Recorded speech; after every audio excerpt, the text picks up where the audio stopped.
Good day everyone! Welcome sa lain na usab nga episode sa atong Agiyo PIA 7 Forum. Karong adlaw niya kita nanukat diri sa regional nga buhatan sa Philippine Information Agency, Region 7.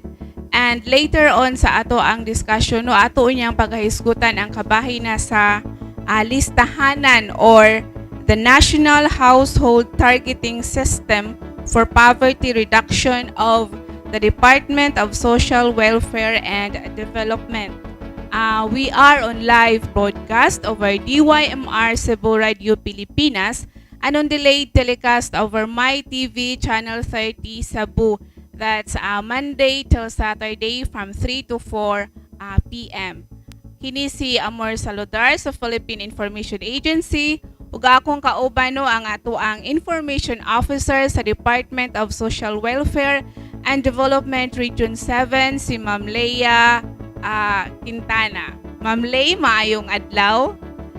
More ug maayong adlaw sa atong mga listeners sa DYMR ug puhon sa atong mga televiewers sa delayed telecast nato sa MyTV. Ma'am Lei, ato sigurong ipaila-ila no ang ato ang mga bisita karon ang imong mga kaubanan sa Department of Social Welfare and Development. Ma'am Lei. Yes, more. So why kuano? Way paglipod-lipod ug way pabor-pabor. So ako mapasigar buhon nga akong ipaila-ila ang akong mga kauban. Unahon nako ang niya sa akong tapat, no? Si Mr. Donald Dihacto, ang atong Information Technology Officer 2 sa listahanan. Ug iyang tapat way lain ang atong Regional Field Coordinator si Mr. Hilton Adrian. So, mayong adlaw sa inyong duha. Oo. Ato silang pangayuan sa ilahang pasiuna nga mensahe, Ma'am Lei, no, ngadto na sa atong mga viewers ug sa atong mga listeners. Sir, mayong adlaw. Mayong adlaw sa tanan, no? Dako namong pasalamat sa PIA for having us here in today, no, sa paghatag namo ug pag-share namo kabahin what is listahanan and for the public to understand the program. Thank you. Mayong adlaw sa tanan o salamat sa pag-invite sa mga sa PIA. So, Ma'am Lei, ato nang sugdan ari gyud ta Maog sa yun. sa pinakauna. pinakauna. Okay, kani manggong listahanan murag wala kaayo maihibal-i sa atong mga katawhan, no? Dunay mga kalipog, i-equal nila sa pantawid, 4 piece. 4 piece. So manang klaro karon atong klarohon kung unsa dining listahanan. Yes, Ma'am Lei. Sige. Atong i-kuan si Sir Hilton, no, kung pagpasabot kung unsa gyud ning listahanan. Sige, so again, may adlaw sa tanan. Ang listahan is actually it's a brand, no? A brand na siya diri sa Philippines nga para mas sayon sabton or mahinumduman sa mga tao, but it's actually known as the National Household Targeting System. It is an information management system that identifies who and where the poor are. So diya nato makita kung kinsa man gyud ug asa man gyud ning mga kabus nga nang inahanglan.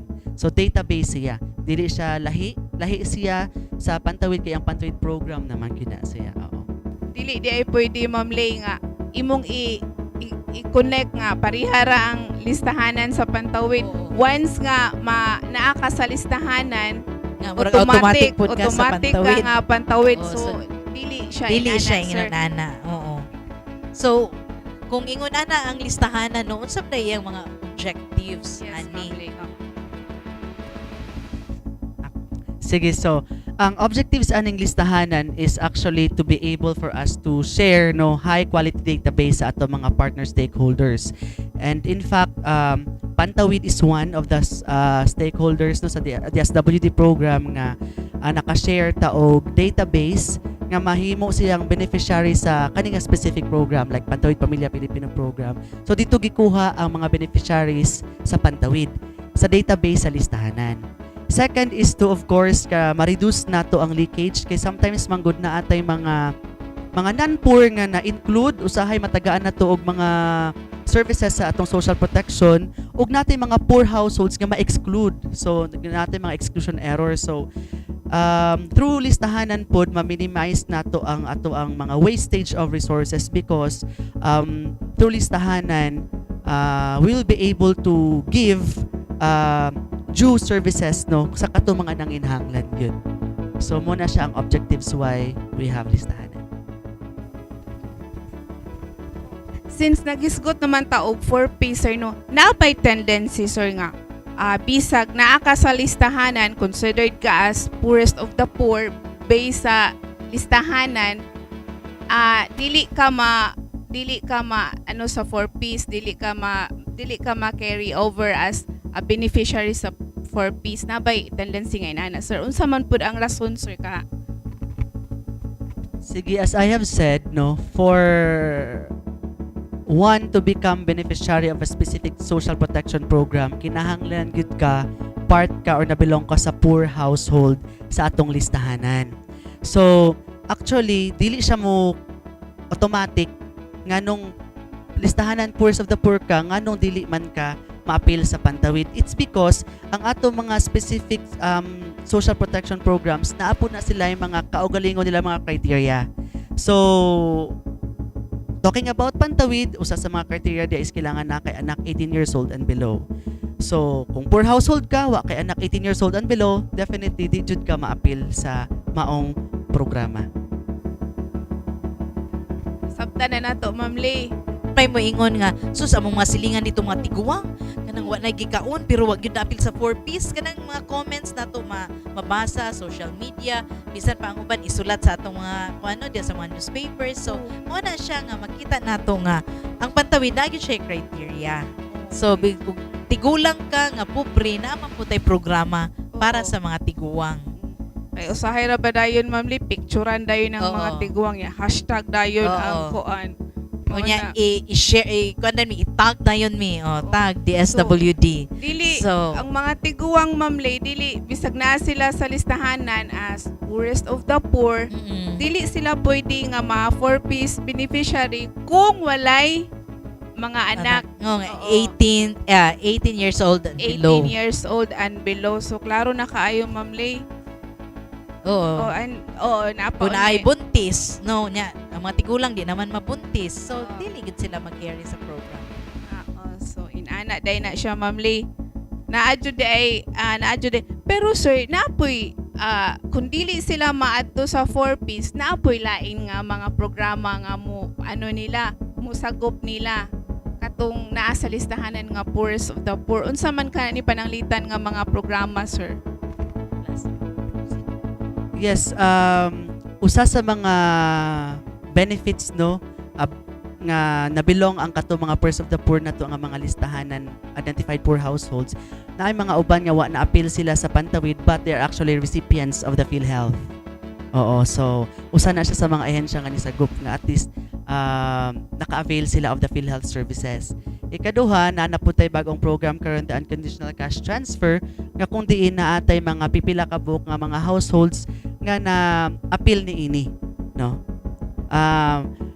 Monthly basis ang ato ang payment is 200 but lump sum ang pag-release nila.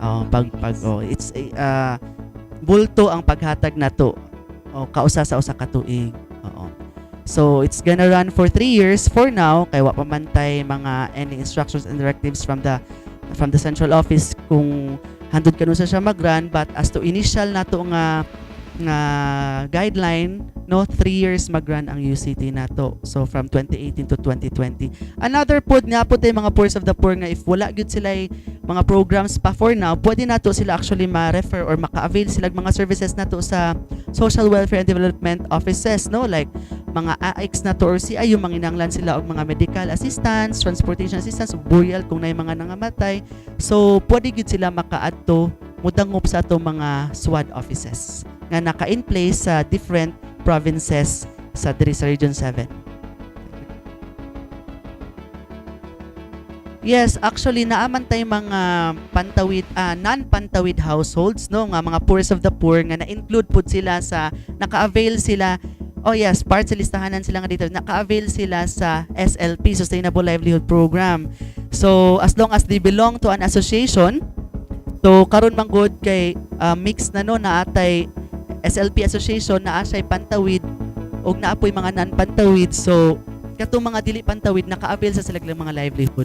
Oo. As long as they belong in an association. Hello. Mga fishing, ana. Oo. Any established association no nga accredited sa atong LGU or DOLE, sa atong mga CCMDO. So natay mga SLP staff nga patigayon sa ilahan no nga maka-avail sila og mga for example skills training or employment facilitation o guban pa. Siguro as to availment of the kwan, as long as it's within the legal age lang yun, no, 18 years old and above. So, mo ginatong standard na to nga maka-avail of the, like, especially if mga kay sama sa ilang giingon, kinahanglan magyud ta o kanang if we avail of the, like, especially mga livelihood or mga employment facilitation, kinahanglan gyud ta o kanang legal age. So, as to the limit, what, nang importante ni minimum requirement 18 for you to be grantee ha. Pero naman tayo mga bata like katong mga 18 years old below nga ga-eskwela, they're actually availing.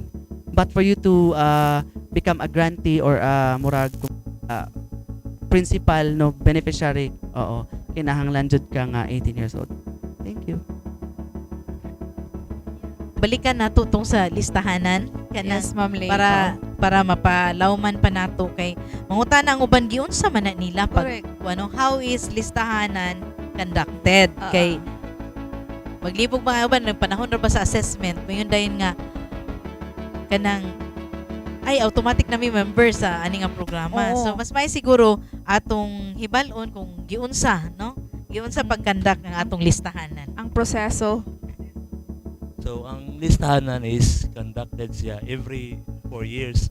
Then, ang yahang kawan, pag-implement siya is nana siya upat ka phases. So, ang first phase ani is ang preparatory. So, mo ni ang panahon nga magpahibaw mi sa local government o sa mga tao. Then, same time, mo po ni ang panahon nga mag-train mi sa mga field staff on how to conduct the household assessment. Then ang ikaduha nga phase is the mo ni katong data gathering na or data collection. So mo na niyang katong pag house to house sa ato ang Survey, mga, sir. survey. So mo na yung pag house to house sa ato ang mga field staff. So the assessment is done in the sujud sa Panimalay. So di siya pwede tapukon kay ang ato ang tool is ato mga verifiable nga mga to makita na to appliances, atop, ilahang balay, CR, tubig. So, dapat makita dyan di field staff. So, ang ka-third phase ano is ang phase sa katong result sa data collection na siya murag initial list of poor bitaw. Katong initial list of poor mo to mo ang i-posting sa mga barangay para ipakita sa mga tao nga mo ni ang mga initial list of poor nga identified sa listahanan. So mo na yung time nga pwede katong mga nakita nila nga uy nanong poor man na nga dili man ta pobre. Pwede silang mo reklamo.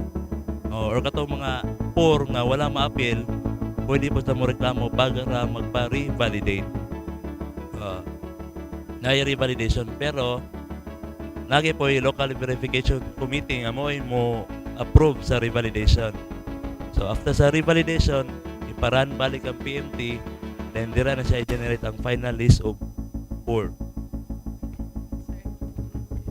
Sa man ni siya, sir, like for example, sa isa ka LGU, sir, tanan yun nga barangay, sir, or mag-select lang mo og random list, na lang mo randomly selection nga gi-implement. Kung mama, kung rural siya nga barangay, ang muang is saturation, meaning tanan, rural. Kung urban barangay is pockets of poverty. So meaning, Pasabutan na, sir. Diri nga sityo, diri nagtapok ang mga pobre. Aso diha. Dira. So, dira siya ang basis na mo i-validate. Pero katong mga ubang mga sityo nga wala ma-appeal sa package of poverty, pwede man sila mo-appeal sa third phase katong validation. Katong wala ma-appeal sa list of poor, pwede silang mo apply. Sorry, validation sila Lagi diretso. po sila chance nga magpa-validate. Mm. On-demand applications yan. Bali, dili tanan nga area, sir, ang ma-assess ninyo kung sa urban. Kung urban, dili. Oo. Pockets of poverty. So kanang kuan nato kita na kung asa ang bagang duot no sa katang mga kabus. So na siya diha. Yeah, siya, dira mo focus sa inyong assessment, sir. Pero ang katong wala Asa- na appeal, Wala na appeal so sa pag-post na sa third phase na i-post man na so makita la wala sila dito pwede sila anang sa di ba on demand application mo na On-demand. gitawag na mo on demand ODA so ODA. on demand application so Pwede pwede sila sila dito maka-appeal. magpalista appeal ko diri kay pobre man mi, Oo. ana. Pwede ra sila, Ma'am Lay. Oo. I believe ko naman ni nato, Ma'am Lay, no? Ikatulo na ni nato nga, ikaduha kaduha. Pero ang Ikaduha. next year, mo atong, oh manay atong sutaon ko naabatan next year okay. una tay listahanan next year. Okay. Sige, since it's conducted every 4 years as per consistent na to sa Executive Order 867 na to, no, adoption sa atong NHTS, as what mentioned kanina ni Sir Donald nga, since ang last na to listahanan to enumeration or assessment is in 2015, so natay proposed, hopefully the listahanan 3 or the third round of assessment is going to happen next year, 2019. So we're still waiting for the directives, no, kung ma-approve na to ato ang GAA na ana siya, automatically it will follow. Pero for now, ang among lakang is nag-prepare lang mi as to proposal making, budget, the work and financial planning, para lang po just in case mo pababa na nanay directive nga mo implement na gyud ta, ready na sad ta. So Since ikaduha na nato ni Ma'am Lay, no? So, Oo. mga sa una nato ang pagkandak aning ato ang listahan, sir. Unsa man ang ato ang kwan? Nakita ba nato, sir, nga kwan jud kaayo siya tanan, sir? Useful ba gyud kaayo siya tanan, sir, in terms of pagtabang sa ato ang mga kabus, sir? yes, in fact, no, we have a lot, we have heard a lot of success stories po, no, positive feedbacks from the ground. Nga, they're so thankful about the services they have availed, no, from the PhilHealth, from the Pantawid Pamilya Pilipino program, and some po sa ato mga NGOs, mga NGAs po, no, nga naka-avail of their social protection programs kay naka-benefit sad sila, no. So kung as to your question kanina, ma'am, kung successful ba ang pagkuan, in fact napagani tay daghang mga national government agencies nga nag-request pa gyud for data sharing kay nanginahanglan pud sila og kanang list of poor households nga mahimo nilang recipients for their social protection program. So mao lang to siya, so far daghan na yung nakabenepisyo, daghan na ta mga gains, and in fact natin mga pending request, ina-work out na lang nato ang ilang mga requirements. Gamay na lang nga mga submission of documents, ma-share na nato ang data sa ato mga respective partner stakeholders. So mo segue ko diha no nga kanang Sige, muhatag Ma'am ta og Lay. data no sa atong mga different stakeholders ba or mga partners. So mas may siguro maklaro nato Sir Hilton kung kanang unsaon pag-avail kini nga data kay kung mangayo ang PIA diretso ba ta muhatag, kung mangayo ang DILG kana ana ba murag available lang gyud siya ang media gusto mangayo or politicians whoever. So pwede maklaro nato no kung So, para ma-avail ang data is, first is, nitag letter of intent, address sa regional director, pero after sa letter of intent, mag-set kami og appointment para makraft na to ang memorandum of agreement. Kay, hindi siya basta-basta na to ma-share. Kay, dapat compliant pa ta sa Data Privacy Act.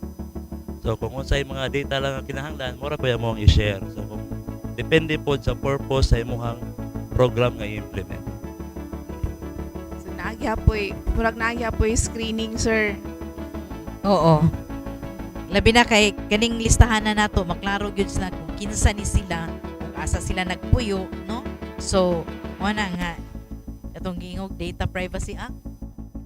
Kayan po nato kay syempre our database actually includes personal information, sensitive personal information, and confidential, no, and we always uphold sa principle of confidentiality. And if ma-break man gud na siya nato, no, naka if mag-leak ni mga data daghang kita mga cases on mga mga identity theft. So it could be daghanan niya mga problema nga mahitabo in the future. That's why we are really adhering sa ato ang mga policies, sa ato mga laws like the DPA. Ilang yun basta-basta nato ma-open ang ato ang sir no, ang ato ang listahanan. So dapat na adyoy screening. Oo. Baga, oo. So letter of intent magmuwa pabataan na, no? Na tayo memorandum of agreement. So balikan nato ang listahanan 2. Correct, Ma'am Lay. So kanang during ba sa listahanan 2 kanang unsay nakita nato nag-increase ba or pila na ang atong mga kabus labi na diri sa Region 7. So nataan na nga mga data kay wala pa na nato na paano na share Wala Pila? pa. Oo. na share na. O, pero ato lang ipahibalo karon sa atong mga Sige, televiewers o sa atong mga Si Sir Helton. Digo no. Oo, sige, for listahanan 2 in 2015, we have actually assessed no 1,104,834 households no. And out of that 1.1 million households na atay poor, considered poor households nato nga 534,433. So that's 48% no ang na-identify nato nga poor households out entire region. Oo. So kung if you talk about individuals kay household man to, syempre kung individuals atong basihan, natay 5,086,834 individuals assessed, 5,086,834, and then ang ato ang poor individuals nato is 2,933,332. So it's 58% of the assessed individuals. So, kuan siya kung pila to kabuok ang ato ang household, unya ihap man to kung pila ka book to ang members ato nga household. So mo to siya ni total siya or nakwenta nato kung pila ang individual. Para lang gyud natay date figure ba sa individual kung pila ang individual nga But as to listahan ang household man pod ang atong gi-assess no. Oo. So naapabutay kuan nga kanang asa nga probinsya ang pinakadaghan. Asa na Sa base sa listahanan tuno ang pinaka highest percentage nato nga poor households as to the assessed households is in Negros. No, natay 57% nga poor households kay 140,496 out of 244,000 assessed households. So 100 Negros Oriental. Yes, ma'am. 140,496 poor households out of 244,758 assessed nato nga households. So ang pinakagamay gyud nato ang Siquijor. Oo. So 31% lang atong poor out of the assessed. Based versus nato sa assessed. Oo. Oo. Pero sir, diri sa napatay data sir sa Cebu City, sa Cebu province nato sir, same gyapon na sir, dako gyapon ang urban. Mayon no. Sa Cebu province ako na lang idiretso. We have poor households na to nga 286,814 out of 591,329 households nga assessed. So it's 49%. And in Bohol, naatay poor households na 106,691. 100,691 out of 248,246 assessed. So it's 41% atong poor households. As a Siquijor, we have 6,432 poor households out of 20,501 households na assessed. So it's 31%. Base sa akong namatikdan Ma'am Lay, di ba ang Siquijor gamay ra man ni siya nga kuan. Oo, gamay ra siya nga probinsya. Oo. Naragod siya unom ba na? Unom ka LGUs. LGUs. So kung gamay ang kuan day Ma'am Lay, kung gamay ang LGUs, murag gamay ra sad ang mga no? Gamay ra sad ang mga kabusak to ba kuan ni Sir Hilton?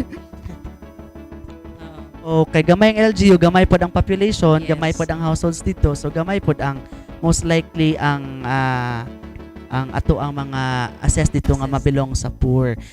Para siguro lang ato lang gyud masabtano kung ano man siyang mabilong sa poor, mo explain lang tagamay, no? Yes, sige, palihog. After the household is being assessed, di ba, nag-data collection, nag-house-to-house survey man ta, i-encode man na ang data. And we have this statistical model, what we call the proxy means test. Kay again, lisod manggug kaayo nato i-calculate, i-estimate ang income diri sa ato ang Philippines. It's because natay vast or large informal sector. So, karon nagamit ang ato ang listahanan og proxy means test. It's a statistical model, no? Nya kung asa naatay mga observable and verifiable indicators. So diha nato agi-assess ang ilahang housing condition, access to potable water, to electricity, at educational attainment, sanitary toilet, and other observable verifiable indicators. So once na encode na to ang ato ang, di ba, nag house to house, gi-encode na to ang ato ang household assessment form, mosulod na siya sa ato ang PMT. Nya mugawas na didto ang ato ang estimated household income. So for the household to be qualified as poor, i-versus na siya nato sa ato ang mga provincial poverty threshold. So kung na-assess na ka kung ang imuhang estimated income, no, total estimated income sa household, per capita income nila, mo equal siya or mo lower siya sa ato ang poverty threshold, o mo lower than the poverty threshold per province, you are considered as non-poor household. But mo equal or mo above gani ka sa poverty threshold, you are considered as non-poor household. Oo. So, mao na siya, wala ta na ngayo kung pila income nimo, ikaw pobre na ka, ikaw dato na ka dili. But nagamit ta og mga means, proxy means, no? Verifiable or observable indicators para maka-calculate ta kung pila estimate income sa usa ka household. Oo. Yeah. Sir Hilton, padayon ako to explain. Kana bitang uban nga moingon nga kana siya kapitan ko na siya. Nya kanang ngano na-appeal siya sa lista. O kana siya nagtrabaho man sa munisipyo. Ngano na-appeal sa lista sa poor. So anong mugawas? Pwede na to matagaan o kanang gamay nga katin-awan, no? Kay kana ba ang uban mo reklamo nga ay daycare worker man na siya, PHW man na siya. Nganong na-appeal siya sa inyong listahan sa mga pobre, sa mga kabos? Duda, no? May dahil nga, basta kisaran doon sila dugan. Wala ra ba dahil, no? Sige, Sir Donald. Or, sige, sir. Depende po siya sa data nga yan nag-gather, no? So, for example, if barangay captain siya, pero iyahang members of the family is daghan, so mas daghan siya gipakaon. So, mas dako yung chance nga mubilaw siya sa atong poverty threshold. Okay. Nya, ang kanang mga kapitan sa rural areas, pila ra ang income, ilang kuan, no? Kanang honorarium. Oh. So, depende po siya sa family composition po sa Okay, usay sa Facebook natay madawat nga reklamo nga. Kana siya ma'am naman na siya trabaho sa munisipyo. Pero dito kahibalo, JO ra dito siya dito, no? Sa munisipyo. Dili siya regular worker. Kay natistingan na mo sa una when I was with another region nga nagreklamo gyud ang kapitan, no? Kay kapitan gud siya nya gi-verify gud sa among workers. So imagine ka ni sa kag bukid kay kinapungkayang bukid to itong ilang baryo. So ang kapitan kay napulo ka buok anak. So murag dito gyud nakita nga mabilong gyud siya sa poor. Yes, oo. So, mo to gingon ni Ma'am Leia kanina, no? Like, ato lang taga-agamay senaryo, no? Like sa Cebu, ang ilang poverty threshold is based ni siya sa ato ang PSA, no? 2015, 21,740. Mo dapat mo na per capita income, no? So, dapat, for example, na kay 5 ka buok mo sa inyong balay. So, dapat expected household member ninyo mag-income sa usa ka tuig og 21,740. So, that is times, kada usa, times 5. So, pila man na, dapat mga more or less 100,000 kapin. 100,000 kapin.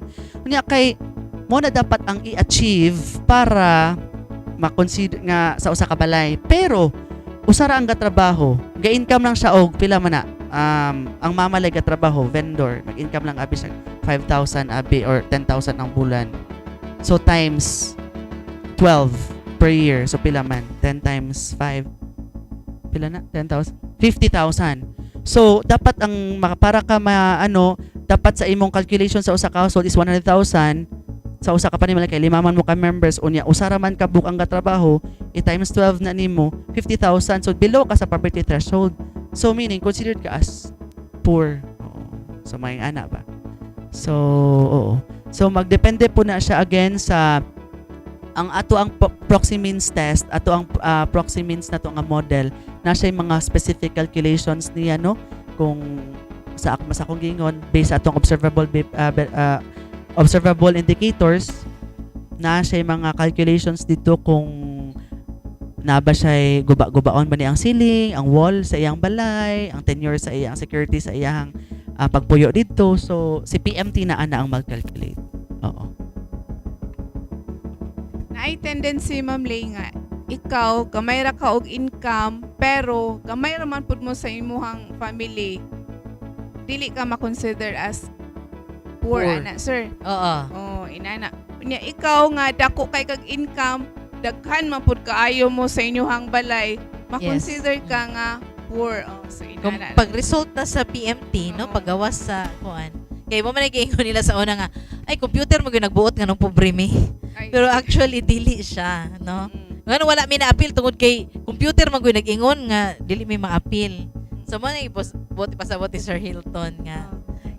Sige. Statistical tool that what we call the proxy means test no nga maoy mag-calculate sa estimated income based sa household assessment nga atong gibuhat. Oo. Ma'am Lay, nag-abot-abot naman no ang ato ang mga kahigalaan sa media. Oh, tagaan na to sila og kahigayunan Ma'am Lay nga mangutana kay basig na pa sila gustong mahibalaan nga wala nato na pangutana no Oo. sa ato ang mga guest. Isa may una nga mangutana. I'm Ken from the Freeman, and I just have one question. Once you identify the poor people using your matrix, using your statistics, demographics, what do you do with the data? Or put it more in specifics, what do you do with these poor people? As what I have said kanina, we will once there's already an estimated income from the PMT model, we will versus it with the provincial poverty threshold for us to classify whether this household are poor and non-poor. So once no, considering mo agi na tag validation phase no nga gipost na to tong mga list of poor ni agi na siya og mga ni entertain na tag mga grievances ni agi na ta og meaning considering naka-report na anatay final result of the poor households. So what are we going to do with the data is we'll be able to ang pinaka-purpose ng Manggonato is to share this to our partner stakeholders for them to have basis sa ilahang beneficiaries sa ilahang mga respective social protection programs. Oo. We have like internally the SWD, the Pantawid Pamilya Pilipino Program, namantay mo na usa sa mga social protection programs nga gikuan sa ato ang ahensya, and another is kang PhilHealth. PhilHealth, we also have DOH are actually requesting us for some for our database, and the DA has also requested us, pero I just don't know unsa ilang mga specific programs nga panguhaan ani among database no, but as for now they have requests nga amo pang i-work out ang ilang mga documentations, but ang sa implementation karon ang among identify is naata from PhilHealth, naata from Pantawid, naata from UCT or the unconditional cash transfer program. And we also have from local government units, right? Yeah, and ang ato ganing sa Dalagete o sa Dalagete no specifically nagkuha gyud sila data from us also nya. Tungod ato nga data based on our database sa listahanan, nakakuha sila, naka-identify sila og poor households to benefit sa ilang program. Oo, kanang gihimo Listahanan. nato kay sa giingnan ni Sir Hilton kaganina, ang mga previous nga mga programs and services sa government mausik siya because adtong kanang inclusion o exclusion error nga na-include nato ang kwartahan ug Correct. na-exclude nato ang katong mga pobre. So man na karon nga unsaon gyud nato nga kuan at least man lang no kay ang margin of error nato is gamay lang no sa listahanan Oo. nya mo nagi unsa gani nang accepted nga margin of error. Wala naman ko basta kay based sa atong mga kanang mga discussion sa una nga gamay lang ang margin of error sa atong listahanan. So mo na atong gi-share gyud ni sa ilahan no kay nag-encourage pa ta sa mga local government units, di ba? Sir, gasuroy-suroy gyud ta no. Gi-present ni nato atong data for them to sige daw, sir. Yes, kay if we may recall, before pag yun no, kanang wala ta unified set of criteria for identifying the poor. So, this is nato kung mga tag hinabang is self-proclaimed income. Mo ni akong income, ma'am. So, wala gyud tay kanang unified ba nga ay kani poor kani wala poor kay magdepende ta sa proclamation sa kada household nga mangayo og hinabang or magpa-include sa mga protection program. So, mo to sama sa gingon namo ganina nga daghang nausik nga kwarta, daghang duplication of kanang services, daghan tang mga dilian ta ngayong tagaan por natagaan. So, with this tahanan na nata unified set of criteria nga pag-identified sa poor ug malikayan nato ang mga wastage of resources. Kay again, limited kaya itong resources karon sa government. Oo. So dapat kung kinsay angay, mora gyud pod ang atong matagaan. Gamay na lang gyud ang ato ang nahabilin nga oras no sa ato ang programa Agio PIA 7 Forum. So ato na lang siguro silang pangayuan Ma'am Lay sa ilahang mga mensahe. Anything sir nga gusto ninyo ipahibalo sa atong mga viewers and listeners nga wala nato na hisgutan. Unahon ako Dres Donald. Sige sir. Salamat sa mga tanang tao nga naminaw. Thank you po for inviting us. Sige no, so on behalf of our Regional Director Maria Evelyn B. Macapobre and of course our PPD Chief Sir Graham Armesin, we from the NHTS or Listahanan are very much thankful for inviting us here, especially sa atong PIA no. It's been very supportive nato nga partner in terms of information dissemination because we always believe that disseminating the right information to the public can really lead to better understanding. So, muni, thankful mi sa kahigayunan and siguro sa katong mga naminaw nato karon diri, if and only if, hopefully if ma-push through ang ato ang listahanan 3 assessment next year, we always encourage no o giawag ang mga tanan nga dili sila magduduwa magpa-assess no. So anyway, makabalo man gyud mo ana. Siguro we will have another set of this kung mahinayon na gyud or the information will be coursed through sa ato mga respective LGUs nga naanapod kung mahinayon na gyud ni ang ato ang listahanan 3 next year. So mura gyud to, dito magduduwa magpa-assess kay sama sa among giingon magmahay-mahay na unya ta nganong wala ta na-assess kay dito enjoy sa mga services sa mga nagkalain-laing mga ahensya. Daghang salamat again. Salamat Sir Helton no, Sir Donald. Ma'am Lay. Pasalamat ra ko more nga na partner ko ni Moron. So, nahuman naman jud no ang ato ang usa ka oras nga gigahin sa atong Agio PIA 7 Forum. In behalf of the Philippine Information Agency, the Association of Government Information Officers in Region 7, daghan salamat sa inyong pag-uban kanamo.